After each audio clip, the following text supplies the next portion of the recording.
is traditional by acknowledging and celebrating the first Australians on whose traditional lands we meet today. I would like to pay my respects to the elders past, present and emerging. Ambassador, Chancellor, ladies and gentlemen, welcome to this very exciting unveiling today. We were deeply honoured to receive this wonderful gift from the Russian Embassy, a bust of the highly esteemed Russian poet, playwright and novelist Alexander Pushkin. As most people here will know, Alexander Pushkin lived around 200 years ago, and he holds a very special place in literature, as the founder of modern Russian literature and as its greatest poet.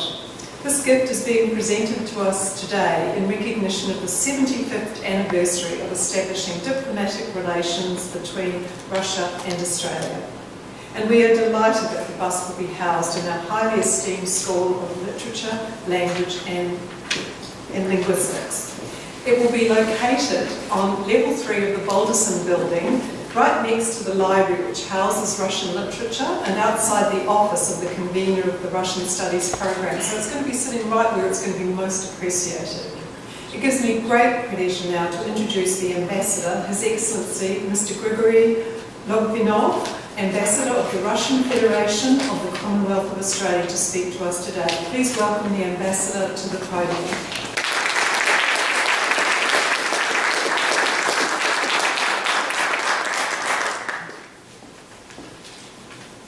Well, Chancellor Evans, Vice Chancellor, dear friends, dear guests.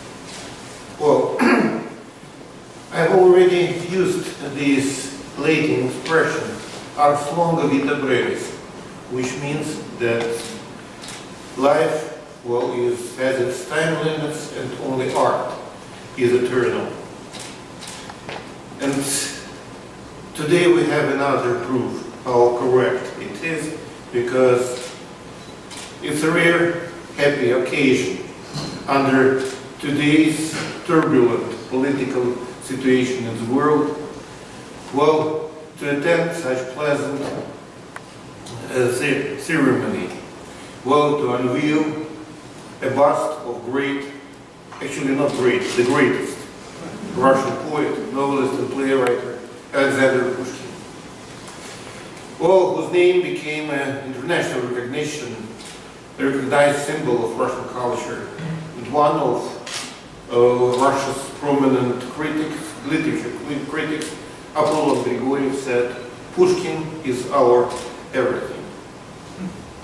Though, by the way, it's not the first bust for a Russian in Australia. The first was the monument of Russian Jack, gold miner Ivan Fredericks, whose big heart, capable of compassion for a fellow, made the future generation remember him. Well, Pushkin is perceived by many specialists as not only the greatest Russian, but the greatest poet in the history of mankind. And you know, he has been honored as a national poet, not only in Russia, but also in Ethiopia. And he has been honored as a national poet in Israel, because the scientists still argue who ethnically finally was one of his ancestors, this Abraham Hannibal. Yeah, and a lot of people believe that he was from the Jewish community, which resided at that time in today's northern Ethiopia. By the way, if you take a look at the portrait of Abraham Hannibal, you would believe that the second point is right. By the way, he was a very talented engineer and had the title finally as a major general in the Russian Emperor's army. But anyhow, also the works by Alexander Pushkin are in Russian and require translation. The ideas of love, friendship, freedom, and are understandable for everyone. And by the way, along the verbal music of Pushkin's verses, this music may be enjoyed even without any translation by everyone. And I guess, I don't know whether his verses would be today articulated in Russian or English, but we'll see.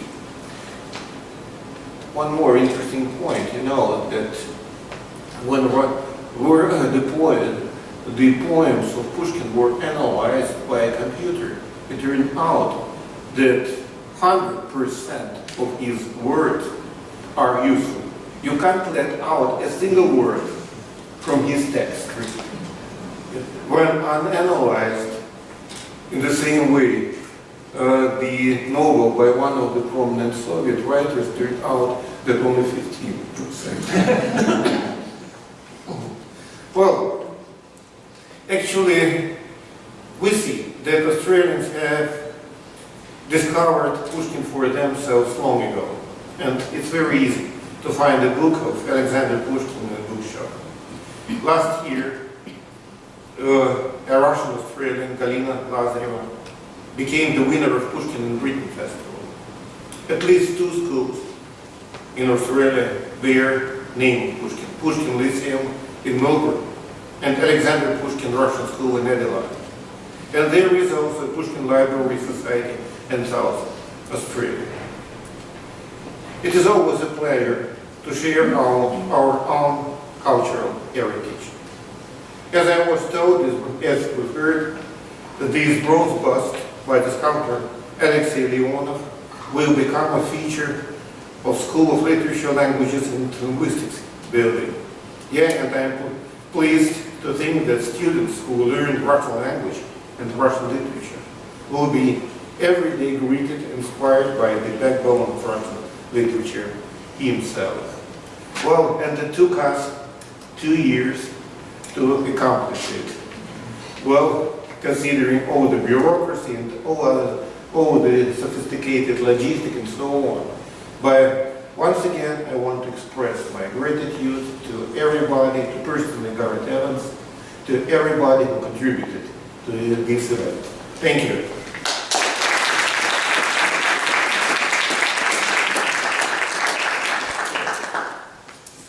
Ready?